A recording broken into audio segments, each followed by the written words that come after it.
Daniel, capítulo 8.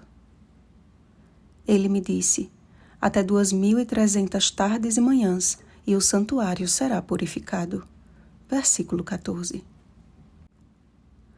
Um intervalo de 2 anos ocorreu entre a primeira e a segunda visão de Daniel.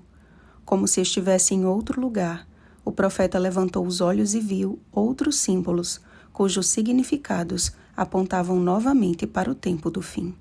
Desta vez, apenas 2 animais lhe são apresentados, um carneiro e um bode. Perante Daniel estava a revelação do que haveria de acontecer no último tempo da ira. Percebam que os animais representam apenas 2 reinos dos 4 que já estudamos. No entanto, um terceiro poder surge no enredo da visão. Vejamos. O carneiro com 2 chifres que viste são os reis da Média e da Pérsia. Sobre ser um chifre maior do que o outro, escreveu Henri Feyerabend. Os medos vieram primeiro, mas os persas tornaram-se os membros dominadores dessa união. Daniel, verso por verso, página 134. O próprio texto bíblico declara que o bode peludo é o rei da Grécia. O chifre grande entre os olhos é o primeiro rei. No mesmo livro, continua dizendo o seguinte: os gregos costumavam falar de si mesmos como o povo do bode e tinham esse animal como símbolo nacional.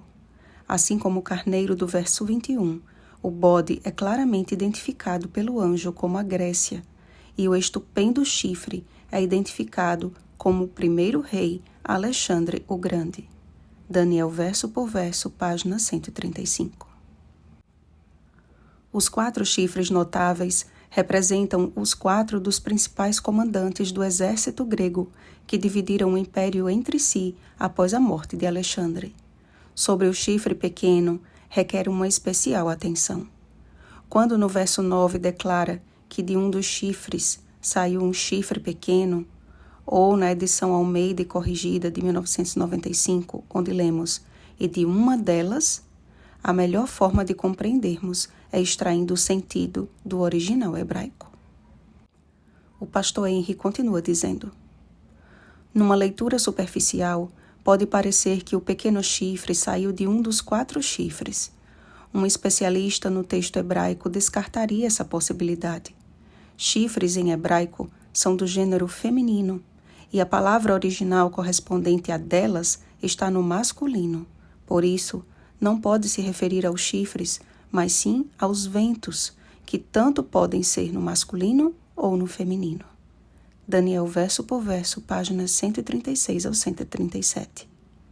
Partindo desta premissa, chegamos a uma linha de perfeita coerência entre esta visão, a visão anterior do capítulo 7 e o sonho de Nabucodonosor do capítulo 2, considerando que o chifre pequeno se refere a Roma pelos seguintes aspectos.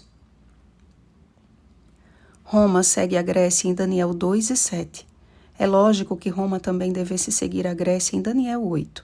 Segundo, Roma levantou-se do oeste, encaixando-se assim na descrição de um poder vindo dos 4 ventos. Terceiro, o Império Romano dominou o Oriente Médio para a Terra Gloriosa. Daniel capítulo 8, versículo 9.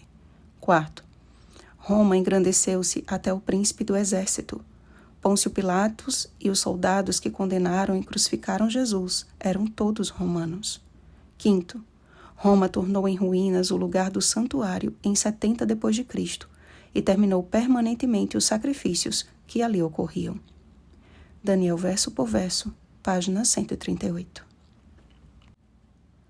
O domínio romano tomou forma religiosa quando deu início à era de Roma papal, que deitou por terra a verdade e o que fez prosperou.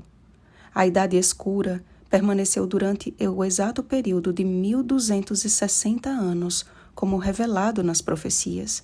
Porém, ainda em meio às trevas espirituais, Deus começou a levantar servos fiéis que encontraram nas verdades da palavra de Deus a verdadeira fonte de vida.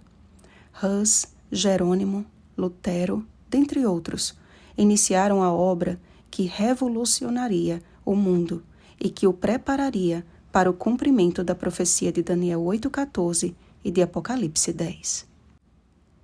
Sabendo que em profecia um dia equivale a um ano, as 2.300 tardes e manhãs, o período de 2.300 dias, refere-se, portanto, a 2.300 anos, cujo início estudaremos no próximo capítulo.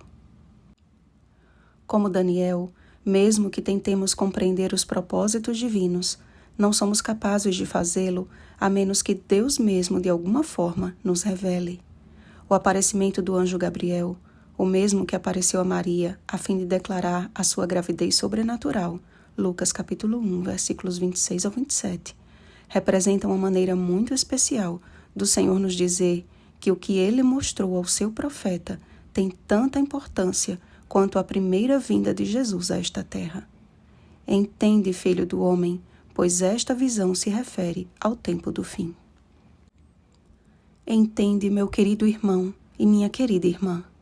Já estamos vivendo no tempo determinado do fim, e o príncipe deste mundo tenebroso tem feito prosperar o engano para destruir a muitos que vivem despreocupadamente. Mas a pedra que arrojou a estátua do sonho de Nabucodonosor quebrará sem esforço de mãos humanas o reino das trevas. Não existem mais diante de nós dias muito distantes, mas uma profecia que se apressa para o fim e não falhará. Abacuque capítulo 2, versículo 3. O juiz justo está prestes a declarar: feito está. Apocalipse capítulo 16, versículo 17. E esta não é uma mensagem que deva nos causar medo, mas nas palavras do Dr. Jiri Moskala, abre aspas, o julgamento é uma boa notícia. Deus deseja nos justificar e salvar. Fecha aspas. Portanto, amados, tomemos hoje uma firme decisão ao lado da verdade que liberta e salva.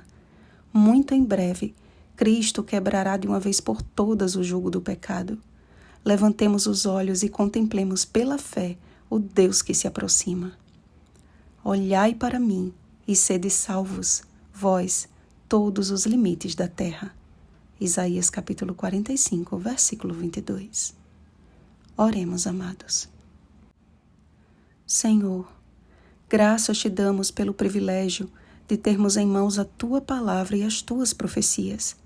Naquele tempo, Daniel não compreendeu plenamente a significação de suas visões e sonhos, mas o Senhor permitiu que ele vivesse tempo suficiente para ver o início do cumprimento das profecias que lhe foram reveladas. E que tempo solene temos vivido!